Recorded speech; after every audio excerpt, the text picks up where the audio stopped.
చోటా భీమ్కి బలం ఉంటుంది కదా. చాలా బలం ఉంటుంది కదా. ఒక్క లడ్డు తింటే ఎంత బలం వచ్చేస్తుంది. అందరితో ఎలా ఫైట్ చేస్తాడు? డిషోమ్ డిషోమ్. అవును. గన్నుమామకు లడ్డూలు ఇష్టం. చాలా ఇష్టం కదా వినాయకుడికి. అవును, చాలా ఇష్టం. అమ్మా, గన్నుమామ నిజంగానే ఉన్నాడా? నిజంగానే ఉన్నాడు కదా. నీకు కాణిపాకం స్టోరీ చెప్పానా? లేదు అమ్మా. కాణిపాకం అని ఒక ఊరుంది కదా.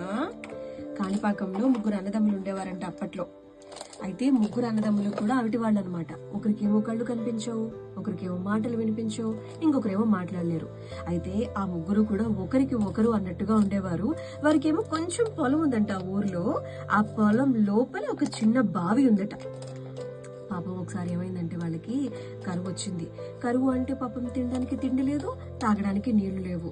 వాళ్ళు ఏం చేశారంట, ఏతం పట్టుకుని బావి ఒకసారి తవ్వి చూద్దాము, నీళ్లు ఏమైనా ఊరుతాయి కదా అని చెప్పి 3 అన్నదమ్ములు బయలుదేరారట. ఓకే, బావి చేరుకున్నారు, లోపలికి దిగారు, ఏతం వేశారు. ఇక గడ్డపారది పట్టుకుని తవ్వుతూ ఉంటే కంకమని ఒక శబ్దం వచ్చిందంట. ఇదేంటి ఇలా వచ్చింది అని చెప్పి అనుకుని ఇంకొక దెబ్బ వేసి చూస్తే ఒక పెద్ద రాయి. ఆ రాయికేమో గుణపం తగులుకొని బ్లడ్ వస్తుందంట, కరెక్ట్ గా ఈ స్పాట్ లో అనమాట.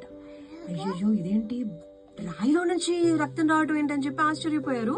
ఇంకాసేపటికి అలా రక్తం వస్తూనే ఉంది. అది కాస్త వాళ్ళకి ఇలా టచ్ అయ్యేసరికి 3కి ఉన్న అవిటితనం పోయిందంట. కళ్ళు కనిపించి మాటలు వినిపించి మాట్లాడేస్తున్నారు. ఇంకా ఆనందాన్ని ఊర్లో అందరికీ చెప్పేద్దాం కదా అని చెప్పి 3 అన్నదమ్ములు పరుగందుకొని ఊర్లోకి వెళుతూ అందరికీ చెప్పేశారంట.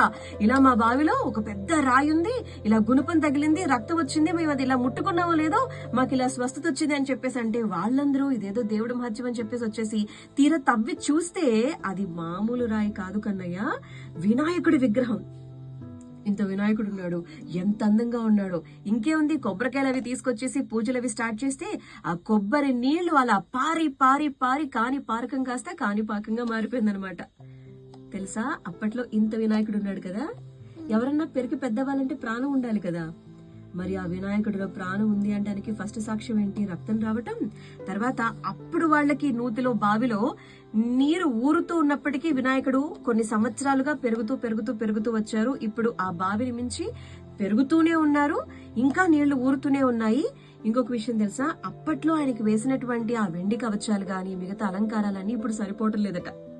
దీన్ని బట్టి చూస్తే ఏమనిపిస్తుంది, వినాయకుడికి గన్నుమామకి ప్రాణం ఉంది అంటే వినాయకుడు ఉన్నాడు కదా. ఇప్పుడు నీకు అర్థమైంది కదా వినాయకుడు ఉన్నాడు అని.